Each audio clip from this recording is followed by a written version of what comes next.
তো জীবনে বরকত কিভাবে আসবে, প্রোডাক্টিভিটি কিভাবে বাড়াবেন, যে অল্প সময় অনেক কিছু করতে পারেন, কিভাবে করবেন আমি কয়েকটি পরামর্শ দিতে চাই এবং আমার ব্যক্তিগত অভিজ্ঞতা আছে।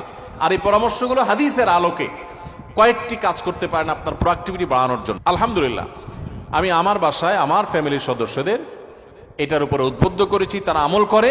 আপনি কিছুদিন এটা করে দেখেন, দেখবেন আপনার জীবনে কি পরিমাণ বরকত এসেছে। আমার বয়স 21 বছর, সকাল থেকে রাত পর্যন্ত সময়টা কিভাবে প্রোডাক্টিভ ভাবে কাটাবো, আমার টাইম ম্যানেজমেন্ট কেমন হবে, খুব দরকারি একটা প্রশ্ন করেছে। প্রোডাক্টিভিটি আমাদের জীবনে বরকত, এটা অনেক গুরুত্বপূর্ণ একটা ব্যাপার।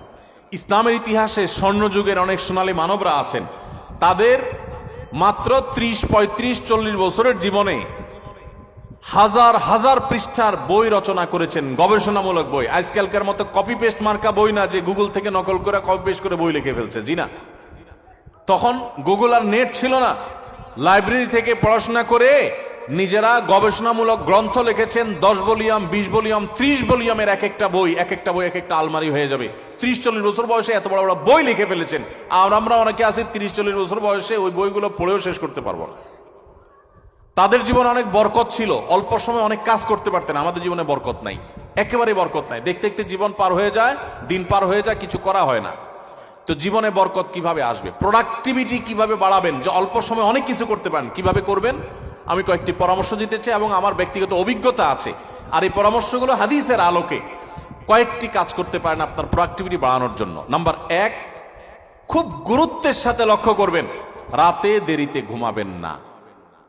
যারা রাতে দেরিতে ঘুমায় এদের জীবনে বরকত নষ্ট হয়ে যায়, এদের জীবনে প্রোডাক্টিভিটি থাকে না।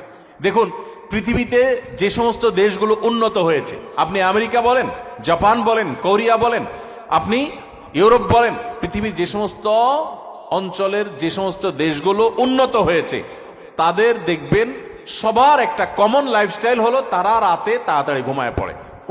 সমস্ত উন্নত দেশের সব মানুষদের মধ্যে কালচার আছে। সারা পৃথিবীতে যে দেশগুলো উন্নত হয়েছে তারা সবাই দেখবেন সন্ধ্যার পর পর শুয়ে পড়ে।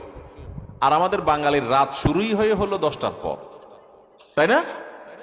আমরা অফিস আদালত থেকে আইসা বাসায় রিমোট নিয়া জামা টামা খুলে ধুইয়া বৈশা, এরপরে আমরা আয়সার নামাজ যদি পড়ি নামাজি হই, আর বেনামাজি হলে তার কোনো কথাই নেই।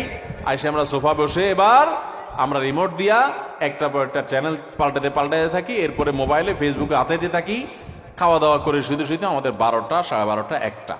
এই যে দেরিতে ঘুমাই, আমাদের জীবনের প্রোডাক্টিভিটি নষ্ট হয়ে যায়, বরকত নষ্ট হয়ে যায়। যে তরুণ তার প্রোডাক্টিভিটি বাড়াতে চায়, সেই জন্য রাতে তাড়াতাড়ি ঘুমায়।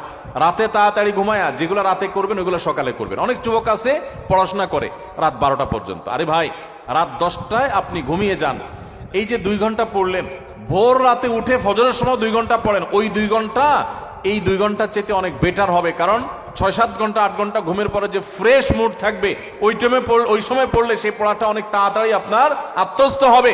আপনি সারা দিনের হ্যাসেলের পর রাত্রে পড়তে যান, আপনার মাথায় পড়াটা এত তাড়াতাড়ি রপ্ত হবে না, যত তাড়াতাড়ি রপ্ত হবে 6-7 ঘন্টা ঘুমানোর পর।